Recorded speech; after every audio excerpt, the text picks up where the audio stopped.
ça se construit. Et ça se construit pas tout seul.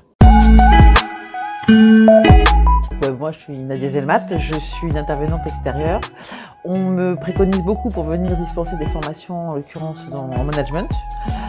Et je travaille avec les petites canailles depuis des années, puisqu'en fait, l'idée des petites canailles, c'est de monter en compétences en management d'année en année. Donc en fait, on fait un parcours initial et puis après, en fonction des demandes et des besoins, et ben voilà, j'interviens. La QVT, il faut l'associer automatiquement. La qualité de vie au travail, il faut l'associer à la performance.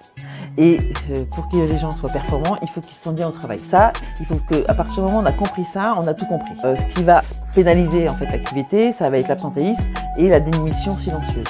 La démission silencieuse, ce sont des gens qui sont là et en fait qui sont plus là. Donc il y a plusieurs leviers. En général, il y a 6 leviers pour travailler autour de la QVT. Et pour la partie des managers, ce qui va les intéresser, c'est surtout les relations au travail. Donc quand on parle de relations au travail, on parle de convivialité. On parle de communication, on parle d'organisation de travail, on parle de confiance, on parle d'objectifs communs afin que tout le monde soit solidaire dans l'équipe. Et ça, en fait, c'est au quotidien qu'on l'injecte. Et notamment, les équipes, elles ont aussi besoin de se sentir entendues. Donc, elles aussi, elles ont une part importante de pouvoir venir dire, bah voilà, moi ça me convient, ça me convient pas. Et l'échange, la communication fait que tout ce que je viens de citer précédemment peut avoir lieu. Aujourd'hui, surtout dans les crèches, c'est tellement rapide, c'est tellement speed qu'on oublie ce facteur communication qui vient sceller finalement les relations. En fait, il y a deux possibilités. Soit ça se fait naturellement, et donc du coup, il y a des fois, on n'a pas besoin de faire de cohésion d'équipe, les gens ils sont conviviaux entre eux, ils prennent soin l'un des autres. Et ou sinon, il faut travailler avec eux. C'est-à-dire qu'en fait, on peut faire une réunion, et puis poser ça carrément. Voilà, comment vous... déjà, ça serait peut-être de sonder comment eux, ils vivent ça. Parce qu'il faut que ça parte d'eux. Donc, par exemple, moi, je demanderais à tous les salariés, je ferais une réunion et je leur dirais, voilà, comment vous estimez, vous, la QVT au travail, ou comment, si on travaille sur la relation, comment vous vous sentez en relation avec vos collaborateurs.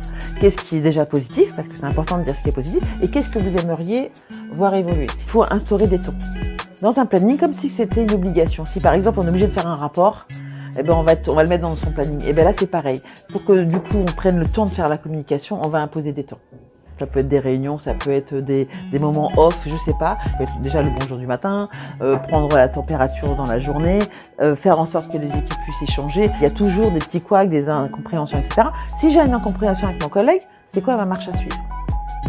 Voilà. Si j'avais déjà ça, donc quand j'ai une petite chose qui me turlupine, si je sais que j'ai un process, je peux le mettre en place avant d'arriver au conflit. Alors que s'il n'y a rien, et comme je ne sais pas comment faire, je ne sais pas comment le gérer, ce que je vais faire, c'est que je vais l'intérioriser et puis après, ça peut monter, et puis après, n'importe quelle petite poussière va venir étoffer ce problème-là. Alors que si j'avais su d'entrée exposer la manière dont je dois exposer quelque chose qui ne me convient pas avec ma collègue, ça serait plus facile. Donc, il y a des process qui existent, qui est comment je gère une incompréhension. Quand on expose aux gens, aux personnes avec qui on travaille, comment tu veux vivre ton emploi, j'ai jamais vu quelqu'un qui disait « moi je veux pas que ça se passe mal ».